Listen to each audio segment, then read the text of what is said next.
জয় গুরু, নমস্কার সকলকে। আমাদের আলোচনা চলছিল সন্ধ্যা বন্দনা। তো সেই সন্ধ্যা বন্দনায় আজকের আলোচনা হচ্ছে রুদ্র উপস্থান বা রুদ্র প্রস্থান। তো এটি মূলত ভগবান শঙ্কর তাকে কেন্দ্র করে মানে সাধনা।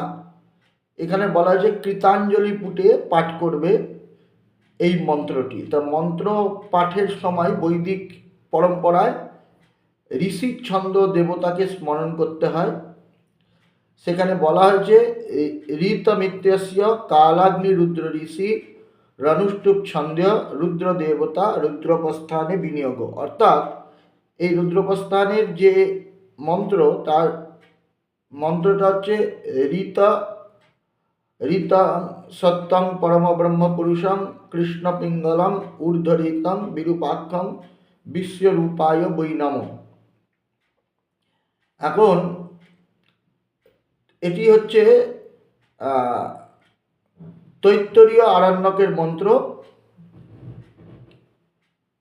ঊর্ধ্বলিঙ্গম বিরূপাক্ষম বিশ্বরূপং নম, এরকমও পাঠান্তর কোথাও কোথাও আছে। তো এই মন্ত্রটির ঋষি হচ্ছেন কালাগ্নি রুদ্র ঋষি, ছন্দ হচ্ছে অনুষ্ঠুপ ছন্দ, দেবতা হচ্ছেন রুদ্র। আত্মরক্ষা মন্ত্র আগের দিন আমি করেছি, সেটি পাঠ করার পর করজোড়ে বা কৃতাঞ্জলি পুটে এই রুদ্রপ্রস্থান মন্ত্রটি পাঠ করতে হয়।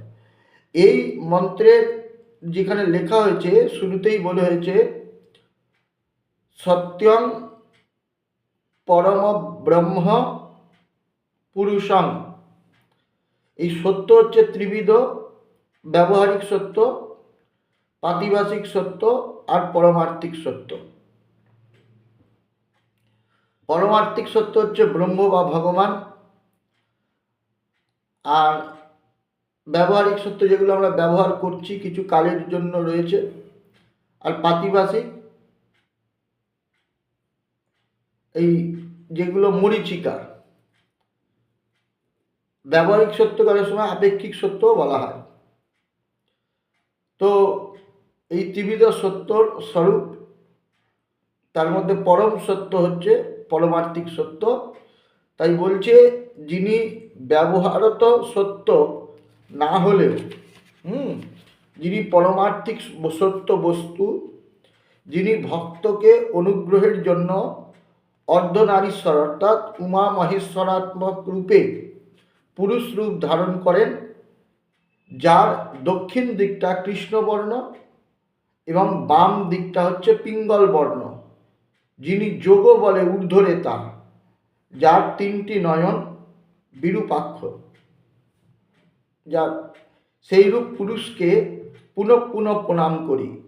এটা হচ্ছে তমোময় সংহার মূর্তিধারী মহাদেব, তারই উপাসনা। তাহলে এই যে বৈদিক যে গায়ত্রী বন্দনা, সেখানে করতে গিয়ে আমরা কিন্তু আমাদের অজান্তেই ত্রিশক্তির উপাসনা করছি, ব্রহ্মা বিষ্ণু মহেশ্বর তিনবারই।